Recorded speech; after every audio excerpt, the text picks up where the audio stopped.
Good day, my name is Azan Alima. I'm here to talk about information and communication technology. Firstly, introduction. Information and communication technology. ICT is an extensional term for informational technology, IT. Let's take the term informational technology. This is the transfer of information among people or machine through the use of technology. Therefore, information and communication technology refers to the technology that provides access to information through telecommunication. E.g., this includes the internet, wireless network, cell phone, and other communication mediums. The term ICT is also used to refer to the coverage of audiovisual and telephone network with computer network through a single link system. Okay, relevance for organization. Information and communication technology is very relevant to the organization. Firstly, it helps each and every business sector in automating its process and system to target objectives. It generates revenue and it reduces the inefficiency of other works. 2, we have information technology. Information and communication technology helps maintain organization and accuracy. E.g., Microsoft Excel help ensure data accuracy with computational formulas. Minimizing of such challenges due to human error continues to provide ICT relevance in the workplace. Another one, data security and safety. So far, with the process channels of technology and software that we have these days, the threat of data security breaches have been reduced drastically to near zero. So I'm very sure information and communication technology is very relevant to our organization, which helps in our businesses very well. It helps in our security, it helps in very fast communication, it helps in effective works and making everything easier for us these days. Good day, my name is Elesmin. I'll be talking about hardware. Hardware is a physical part of a computer that can be touched and seen. And we already know a computer hardware consists of parts we can see, only those parts of the hardware that are outside. Examples are monitor, keyboard, and printer. But some parts of hardware are inside the central processing unit, which we call CPU. We have 4 components of a computer hardware: input devices, output devices, central processing unit, which we call CPU, and storage. I'll be identifying hardware that carries out each processes. Input devices accept data into the computer system. Examples are mouse, keyboard, and barcode reader. I'll be talking about the second component of hardware. Output devices is the act of presenting information to the user. Examples include printer, monitor, and speakers. I'll be talking about the third one, which is storage. Storage is the process of holding data, instruction, and information for later use. Examples for this is flash drives and optical discs. Now we'll be looking at the major component of a computer system. A computer system is the integration of hardware, software, procedure, and the data designed to receive, process, and design, store information in a meaningful manner. We look at the major components of a computer system. A computer system is the integration, hardware, software, procedure, and the data designed to receive, process, design, and store information in a meaningful manner. We'll be taking the major component of a hardware, that's the fourth one, which is CPU, central processing unit. This is also known as the brain of a computer. It is made up of control unit and arithmetic logic. It is responsible for fetching program instructions stored in a monitor and executing instruction by performing arithmetic and logic hardware. And the 4 major components of hardware, which is input devices, output devices, storage, and central processing unit. That should give you more knowledge about hardware, which can be touched and which can be seen when we open the computer box.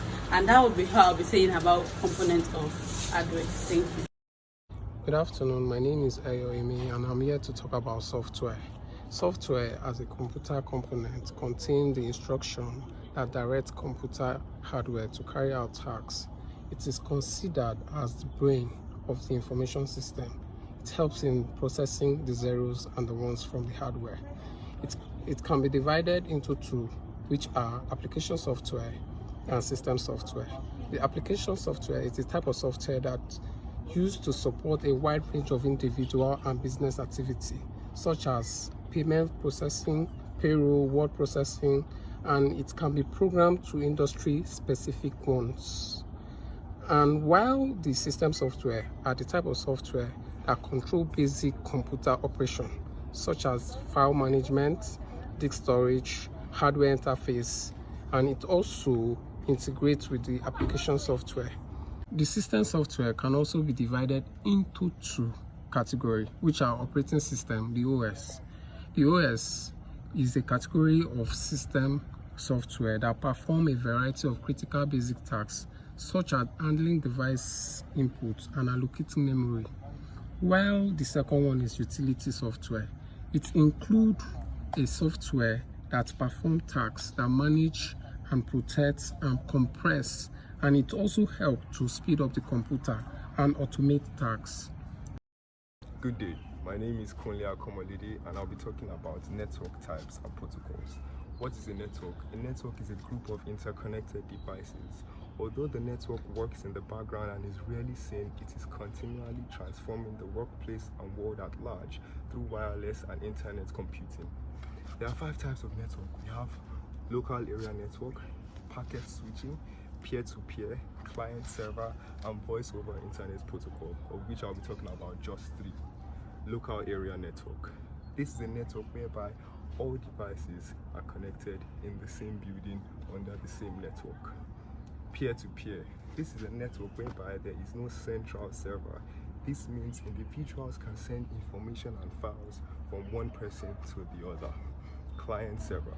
The client server is one in which it tends to reduce the workload of the clients depending on the software.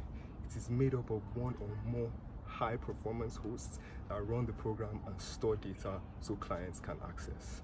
What is network protocol? Network protocol determines how data is transmitted and packaged. There are 3 types of network protocol. We have Ethernet, transmission control protocol, and wireless. Ethernet. This is widely used by local area network. Transmission control protocol.